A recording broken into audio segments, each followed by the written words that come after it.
She fell from the sky 3 times. Shot, bleeding, exhausted. Any reasonable creature would have given up. But Mary of Exeter wasn't reasonable. She was a warrior, and in her tiny body beat a heart that refused to accept defeat, even when the odds were impossible, even when death seemed certain, even when the very sky itself had become her enemy. This is the story of a spy who couldn't be broken, a hero who couldn't be stopped, and a legend born not from steel and gunpowder, but from feathers and an unbreakable will. This is the story of World War II's most remarkable pigeon, and how she helped defeat the Nazis one desperate flight at a time. The year is 1939. Europe stands on the brink of catastrophe. In Britain, a quiet mobilization is taking place, not just of soldiers and sailors and airmen, but of an army most people never knew existed.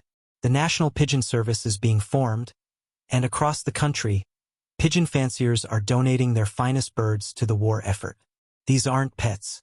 These are athletes, bred for generations to possess an almost supernatural ability to find their way home across hundreds of miles of hostile territory.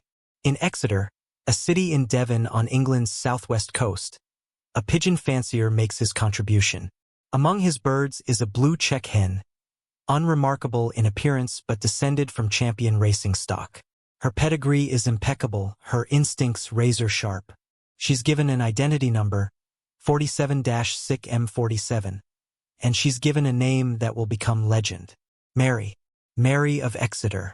But to understand why pigeons became so vital to the war effort, we need to understand the communication crisis facing the Allies.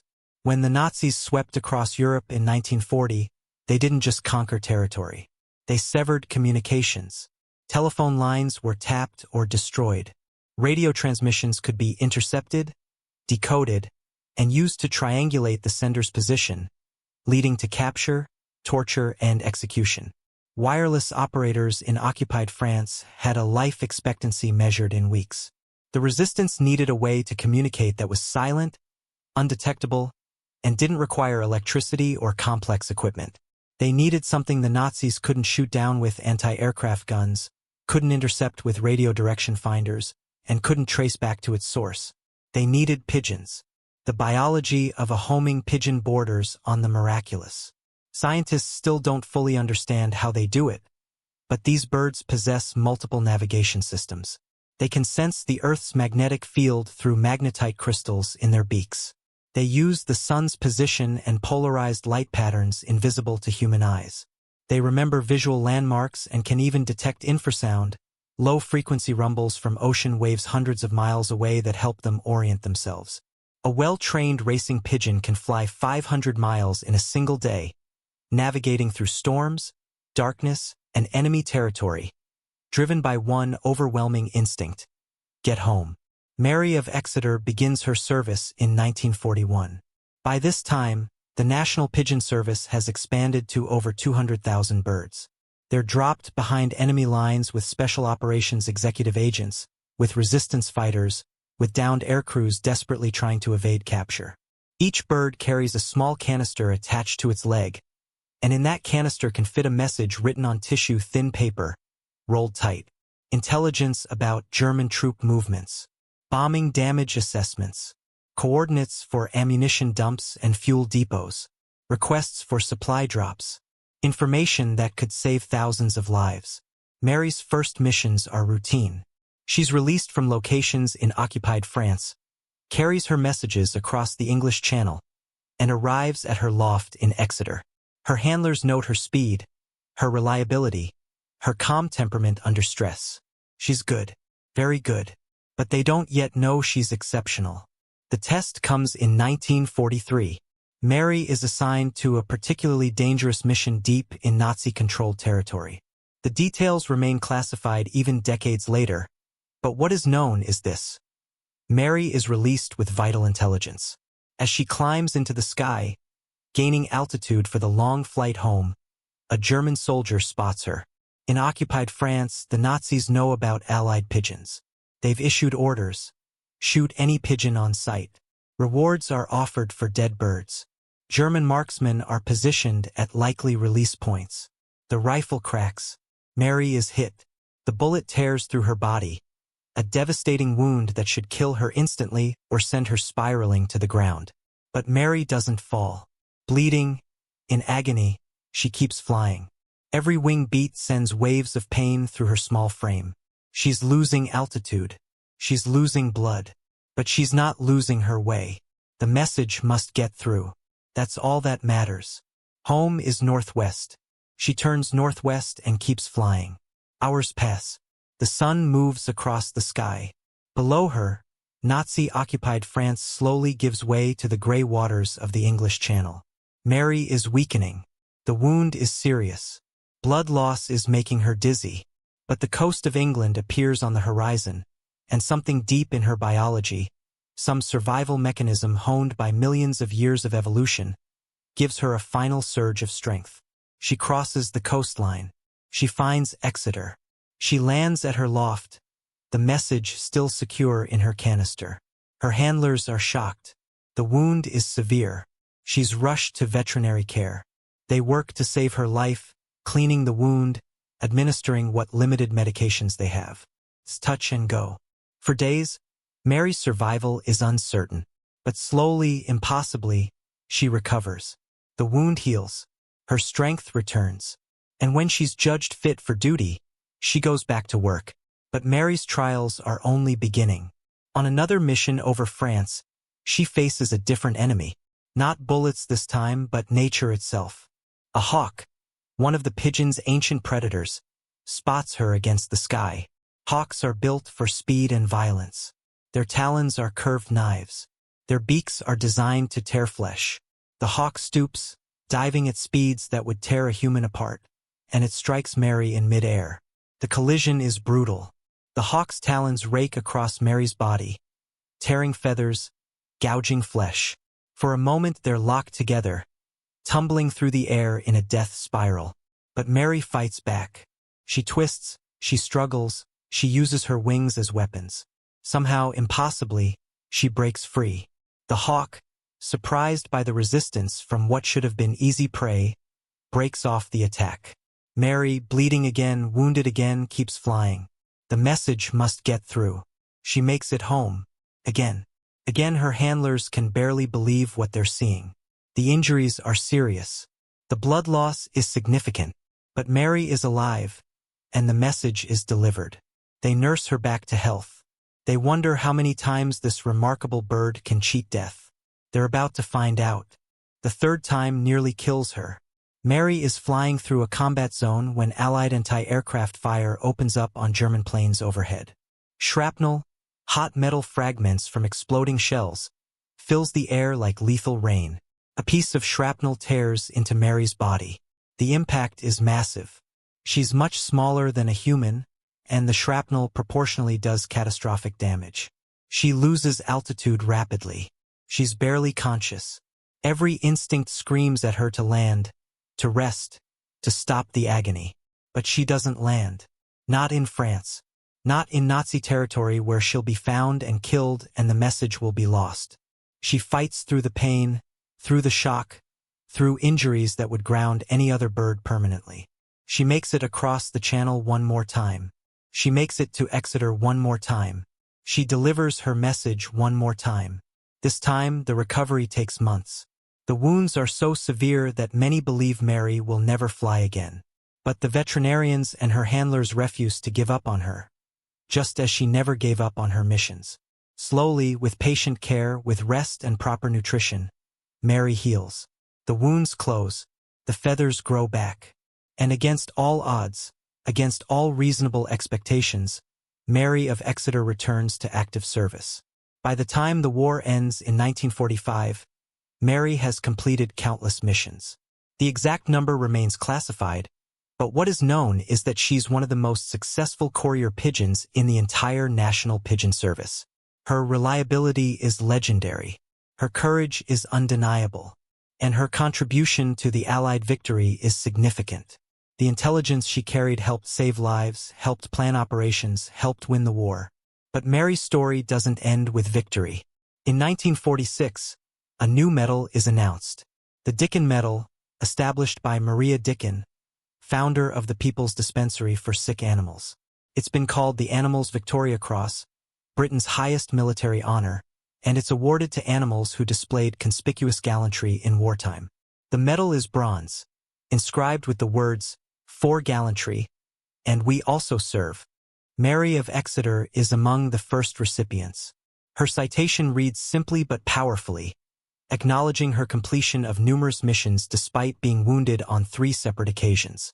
She's carried out her duties under impossible circumstances. She's demonstrated courage that would be remarkable in a human soldier and is almost incomprehensible in a bird. She's earned her place among heroes. The Dickin Medal ceremony is a moment of recognition not just for Mary, but for all the animals who served in the war. 32 pigeons eventually received the Dickin Medal during and after World War II. Dogs who located trapped civilians in bombed buildings.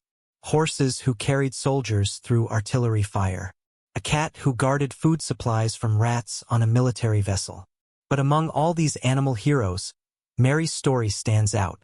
3 times wounded, 3 times recovered, never failed a mission. After the war, Mary lives out her days in peaceful retirement at her loft in Exeter.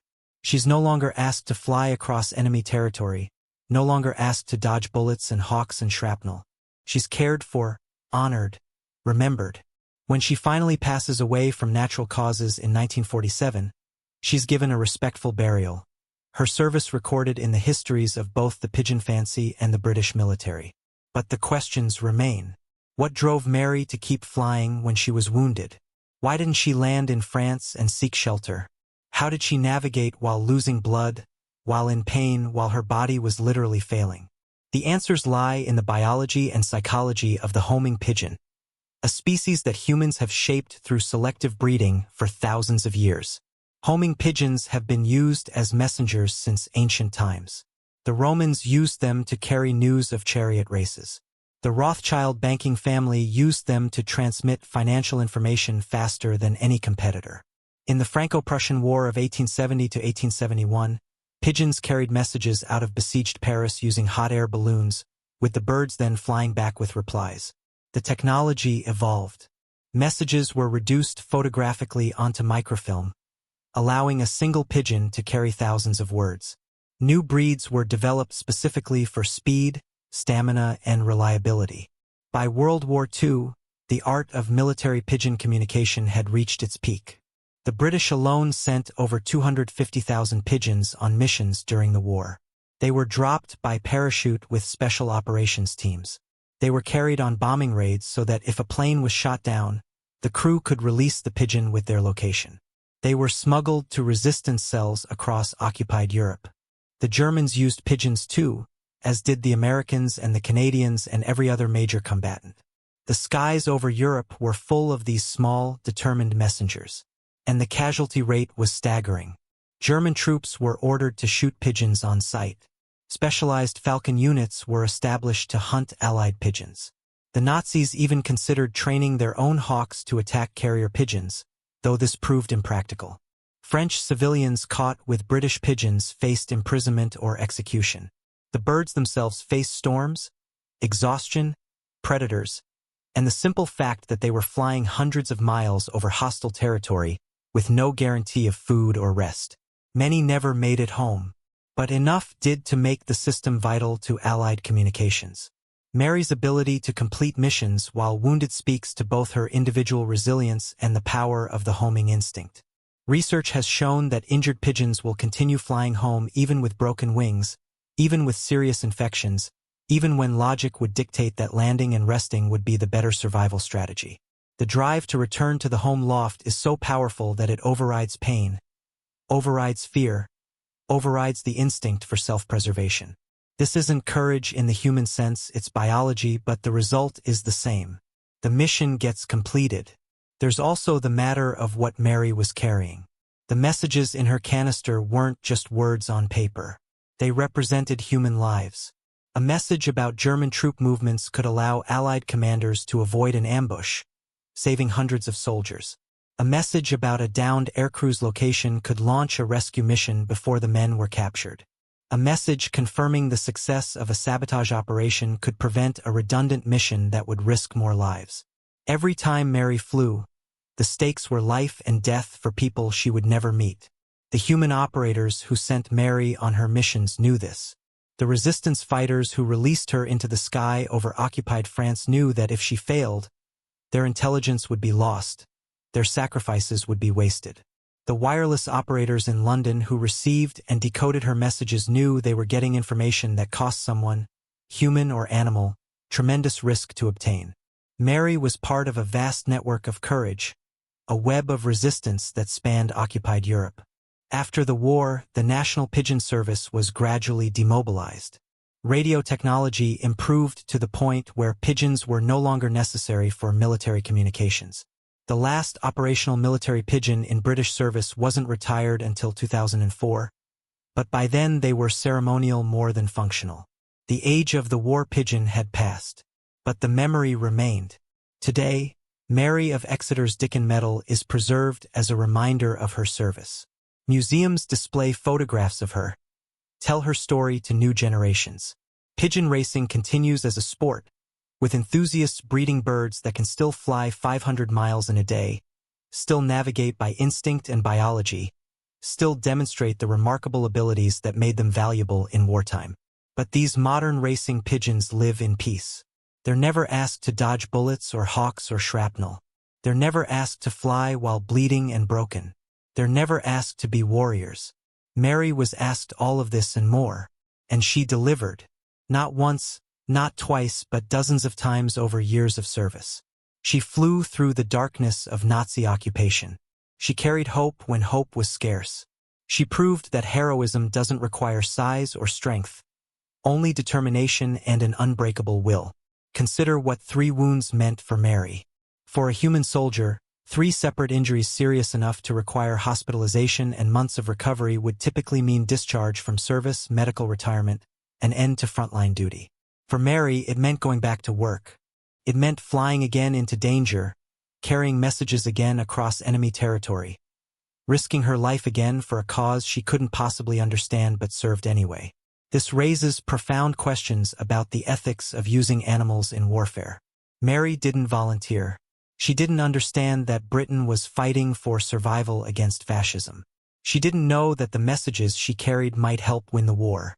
She was doing what her biology and training compelled her to do, returning to her home loft. Does that diminish her heroism, or does it make it more remarkable? She had no ideology, no patriotism, no understanding of good and evil. She simply had duty, programmed into her by genetics and reinforced by training, and she fulfilled that duty no matter the cost. The Dickin Medal recognizes this.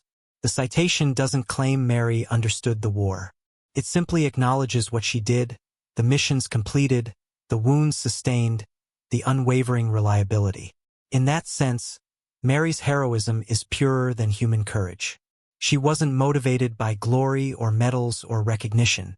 She wasn't fighting for freedom or democracy or any abstract principle. She was simply being what she was, a homing pigeon, and in being that perfectly and completely, she became a hero. The other pigeon recipients of the Dickin Medal each have their own remarkable stories. Winky, who was released from a ditched bomber and flew 120 miles to raise the alarm, leading to the rescue of the crew. White Vision, who flew 60 miles through a storm to deliver a message from a ditched aircrew. Cologne, who made over 100 flights carrying vital intelligence. G.I. Joe, an American pigeon who flew 20 miles in 20 minutes to stop a bombing raid that would have killed friendly troops. Each bird displayed extraordinary courage and ability. But Mary's story of repeated wounds and recovery makes her unique even among these heroes. It's worth noting that of the 69 Dickin Medals awarded since the medal's creation, 32 have gone to pigeons. This is by far the largest category, more than dogs, horses, and all other animals combined. This reflects both the massive scale of pigeon use in World War II and the incredible casualty rate these birds suffered. For every pigeon that received a medal, thousands died in service. They were shot down, killed by predators, lost to storms, captured by the enemy. The 32 medaled pigeons represent not just their own courage, but the sacrifice of an entire species that served and died alongside human soldiers. Mary's legacy extends beyond her medals and citations. She became a symbol of resilience for the British people during and after the war. In a time when everyone was called upon to endure hardship, to carry on despite wounds and losses and fear, Mary's example resonated. If a small bird could be shot and attacked and injured and still complete her mission, then surely humans could endure rationing and bombing and separation from loved ones. Mary's story was propaganda in the best sense. A true account that inspired people to keep fighting, keep hoping, keep believing in victory. The city of Exeter itself suffered greatly during the war. In 1942, the Luftwaffe conducted a series of raids on historic British cities in retaliation for RAF bombing of German cultural sites. These were called the Baedeker raids, named after the famous German travel guides, because the targets were chosen for their cultural and historical value rather than military significance. Exeter was hit hard. Hundreds died. Much of the medieval city center was destroyed. In this context, Mary's survival and service took on additional meaning. She was Exeter's defender, carrying intelligence that helped defeat the enemy who had bombed her home city. After Mary's death in 1947, her loft in Exeter remained a site of pilgrimage for pigeon fanciers and military history enthusiasts. The building itself has since been demolished, but the location is remembered. Local historians have worked to preserve Mary's story, ensuring that new generations of Exeter residents know about their city's most famous bird. School children learn about her, veterans remember her, and the broader public, gradually rediscovering the forgotten animal heroes of World War II, are amazed by her story. The technology that made Mary obsolete has advanced beyond anything her handlers could have imagined. Today's military communications rely on encrypted satellite links, secure data networks, quantum cryptography, and systems that can transmit vast amounts of information instantly across the globe. A modern soldier carries more communication capability in a single device than entire armies possessed in World War II. The idea of using pigeons to carry messages seems quaint, archaic, almost comical. But there's something in Mary's story that transcends technology. It's about reliability in the face of adversity. It's about completing the mission no matter the obstacles. It's about resilience, about refusing to quit, about the power of determination over seemingly impossible odds. These qualities are timeless. They're as relevant to modern special operations soldiers as they were to a pigeon flying over occupied France. Mary's story reminds us that heroism isn't about technology or firepower. It's about character, about will, about doing your duty when it would be so much easier to give up. The scientific study of homing pigeons has continued long after their military service ended. Researchers have made remarkable discoveries about their navigation abilities. We now know that pigeons create detailed mental maps of their territory using visual landmarks. We know they can detect the Earth's magnetic field and use it like a biological compass. We know they can sense infrasound that travels thousands of miles through the atmosphere. We know their brains process directional information in ways we're only beginning to understand. Each new discovery makes what Mary did seem even more remarkable, because we understand better what she overcame. When Mary flew while wounded, she wasn't just fighting pain. She was maintaining complex navigation calculations while her body was in shock. She was processing visual information, magnetic field data, infrasound cues, and memory while losing blood. She was making constant flight corrections, adjusting for wind and weather, maintaining altitude and course, all while every wing beat sent agony through her small frame. The level of focus and determination required is almost beyond comprehension. It would be like a human soldier completing a marathon while bleeding from gunshot wounds, navigating by stars alone, through enemy territory, without stopping. Impossible. But Mary did it. 3 times. The hawk attack adds another dimension to the story. Hawks and pigeons have been evolutionary adversaries for millions of years. The pigeon's entire biology is shaped by the need to escape hawks. Speed, maneuverability, visual acuity, all evolved in response to predation pressure. When that hawk struck Mary in midair, every instinct in her body was screaming at her to flee, to take evasive action, to forget everything else and just survive. But she didn't. She fought off the hawk and continued her mission. She overrode millions of years of evolutionary programming because her training and her homing instinct were stronger. That's not just remarkable. That's miraculous. The shrapnel wound was perhaps the most dangerous of Mary's injuries. Shrapnel causes massive tissue damage. It's designed to fragment into multiple pieces, each tearing its own wound channel. It's superheated from the explosion, causing burns in addition to lacerations. It can carry debris and contaminants deep into the body, leading to infection. For a bird as small as Mary, even a small piece of shrapnel could be catastrophic. That she survived at all is testament to both her physical resilience and the skill of her handlers in treating her wounds. That she recovered well enough to fly again is extraordinary. That she returned to combat operations is beyond extraordinary. It's legendary. Some historians have questioned whether Mary's story has been embellished over the decades, whether the details of her wounds and recoveries have been exaggerated for dramatic effect. But the official records support the account. The Dickin Medal citation explicitly mentions that she was wounded 3 times. Medical records from her treatment, while sparse, confirm serious injuries. Multiple contemporary witnesses attested to her condition after particularly difficult missions. The story is true. Mary really did survive what should have killed her, not once but 3 times, and continued serving. This verification is important because Mary's story has become something of a legend, and legends tend to grow in the telling. But the historical Mary of Exeter needs no embellishment. What she actually did is impressive enough. The legend serves a purpose, though, keeps her memory alive. It ensures that people who might never read military histories or visit museums still hear about the pigeon who refused to quit. And in a world that often forgets the past, that kind of legend has value.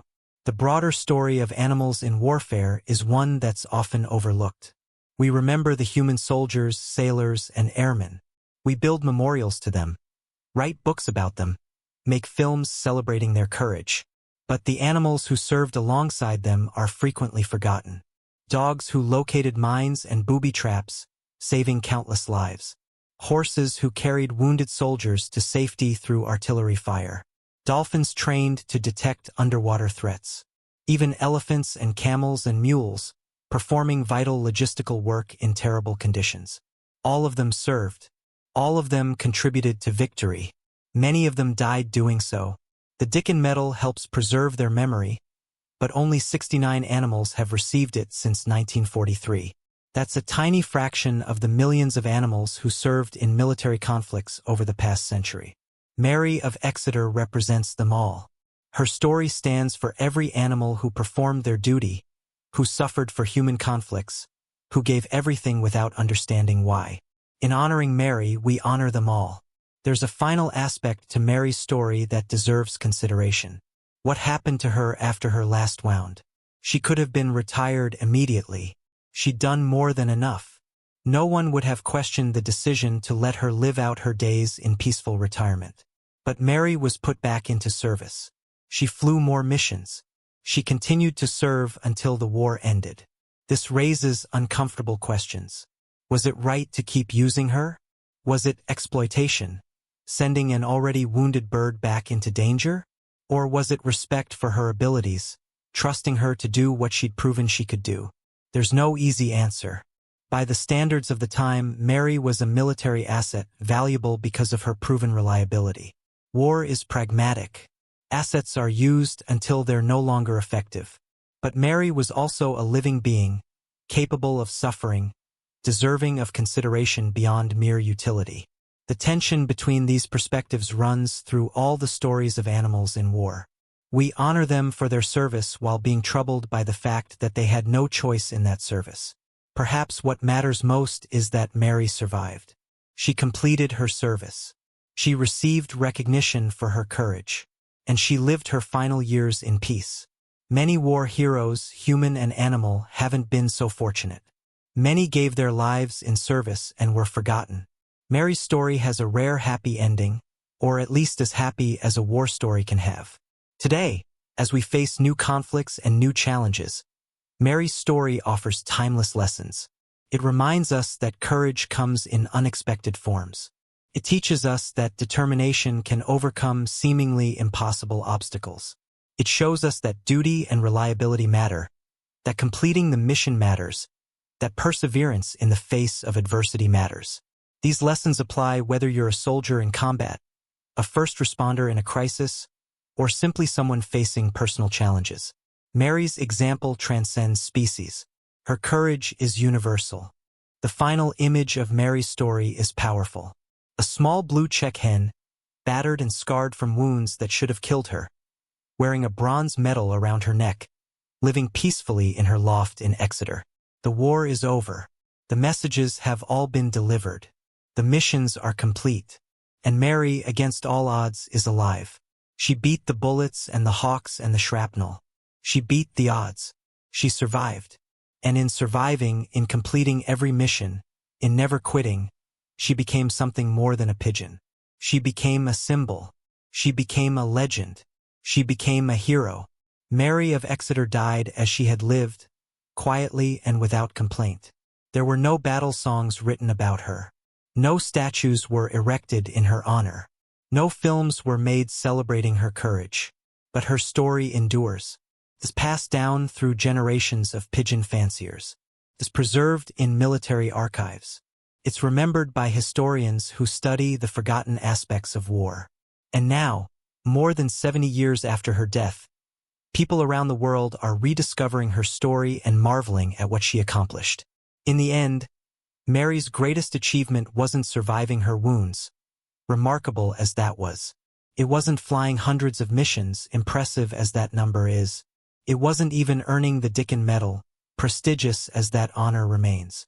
Mary's greatest achievement was simpler and more profound. She did her job, every single time, through pain and fear and exhaustion, through wounds that would have stopped any reasonable creature, through circumstances that should have made success impossible. Mary did her job. She delivered the messages. She completed the missions. She served with absolute reliability. And in a world where so much is uncertain, where so many promises are broken, where reliability is rare, that kind of unwavering dedication is worth remembering, worth honoring, worth celebrating. Mary of Exeter was a pigeon, but she was also a warrior, a spy, a hero, and a legend. She flew through the darkest days of the 20th century and helped bring light. She carried hope on fragile wings across an ocean of despair. And she never, ever gave up. This is her story. This is her legacy. And as long as we remember her, as long as we tell her story, Mary of Exeter will continue to fly, forever making her way home through the storm, carrying messages that matter, refusing to quit, showing us all what real courage looks like. Remember her name, Mary of Exeter, number 47 Sick M47, recipient of the Dickin Medal, wounded 3 times, failed 0 missions, a pigeon who defied death and helped win a war.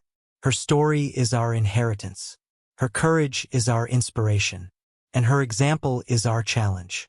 To serve with dedication, to persevere through adversity, to complete the mission no matter the cost, to never quit, to always find our way home. That was Mary of Exeter. That is her story. And it is a story worth remembering.